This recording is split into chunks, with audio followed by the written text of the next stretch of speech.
Hello, my friends, and welcome back. Thank you very much for being with me again today. As I indicated in today's earlier video regarding Chasov Yar, which incidentally was captured by the Russian forces today, on Thursday, the 31st of July 2025, very important military hub, and not only in the war of Ukraine, could be a decisive city in this war. I indicated that I will provide a video with what the Russians call triumphant entry or capture of Chasov Yar. I will show you the video. It is of Chasov Yar, very bad, destroyed, and a few Russian flags over there. I will show you a map where this city, important city is, and what's next. Go and watch this video, which I just published earlier today, and I explain in this one what's next, why Chasov Yar is important, and so on. Go and watch this one. And this is the map where this Chasov Yar is located. This is the map of Ukraine. Obviously, the special military operation or the war occurs in this area mainly, and that's a city in Donetsk. This is Donetsk, and Donetsk is right here. This is Chasov Yar. So the Russians conquered it, and they opened the door towards four important cities. Konstantinovka in here, Duskovka right in the west, Krematorsk in northwest, and Slavyansk in northwest. So all this is open right now according to the Russians. All right, so let's go to this video. Now we know where it's at and what's going on. Russian Ministry of Defense unveils footage of Chasov Yar's triumphant liberation. Now, this is not a triumphant liberation. You're gonna see why. I mean, unfortunately, is a destroyed little town. Not little, but nevertheless, let's go and start the video.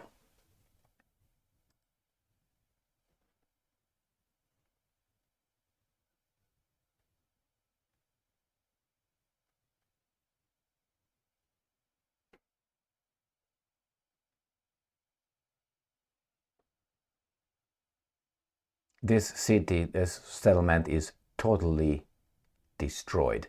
Now you can say, oh, these guys are criminals and all that, but why were they fighting inside the city? Ask the Ukrainians and NATO commanders.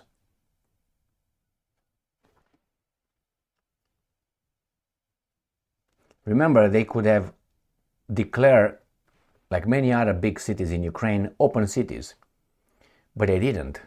So the Russians came, as bad as they are, but what I'm trying to say is they also bear some responsibility for this. Look at that, this is destroyed. And remember, Paris was declared an open city when the Germans were advancing. So they said, we're not going to turn it into this, the French said, because the Germans will definitely destroy it. And Bucharest the same, it was declared an open city, and German armies just patrolled went inside Paris and Bucharest without a fight. But therefore you preserved the arts and streets and Paris, otherwise it would have been flattened. So countries or people in charge of countries and nations can decide what kind of or how they would like to defend themselves, but then you have to take some responsibility for some consequences. In this case, the Ukrainian army was ordered to defend Ukraine in the cities, and the Russians, who probably could have just gone around them and meet the Ukrainians in the ring instead of inside the Ukrainians' apartment, they indulged, and this is the consequence. I'm not trying to imply, I'm saying straight, they bear some responsibility. All right, unfortunately, that city I don't think is going to be rebuilt, but you have Dresden in Germany as an example, again, flattened by the good allies, remember? The burn of Dresden, I would like you to go and read, if I would suggest, go and read Dresden by David Irving. And not only, you can go to Wikipedia and find out how these guys destroyed a civilian city and killed tens of thousands, burned them to death in the Second World War, we, the good people of the West, just so you know. And then they dropped 2 atomic bombs on 2 civilian cities, but hey, only the Nazis were war criminals, remember? And if you ask the other guys, we just follow orders, but that did not work for the other side. Why? The victor writes the history, and the victor does whatever the victor wants to do with you. Therefore, surrender, and you are at the, how do you call it, whim, whatever, of the victor. Remember Marshal Paulus in Stalingrad? He decided to come out instead of do what Hitler thought he would do as a marshal, but because no marshal at that time, German marshal, was captured alive. That's why Hitler, with a few days or hours before he decided, Paulus, from general to marshal, decided to surrender to the Soviet army, decided to promote him to field marshal, thinking, you know what you need to do right now. But Paulus didn't. So he was captured, stripped of everything, then interrogated in Soviet Union, and he returned after, I don't know, 7 years, 10 years, back to East Germany. And he died after about 4 years, I think, after he returned or something like this. He returned in 50-something and died in 50-something, or 62 or 57. Anyway, the point is, it can happen like that, or it can happen with the Nuremberg trials.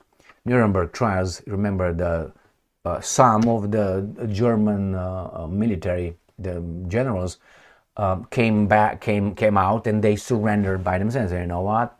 I'm going to sign the like Keitel, I think it was Keitel. I don't want to.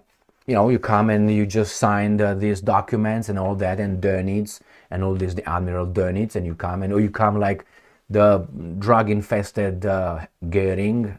He used opium a lot, but he was an ace in the First World War, aviation ace.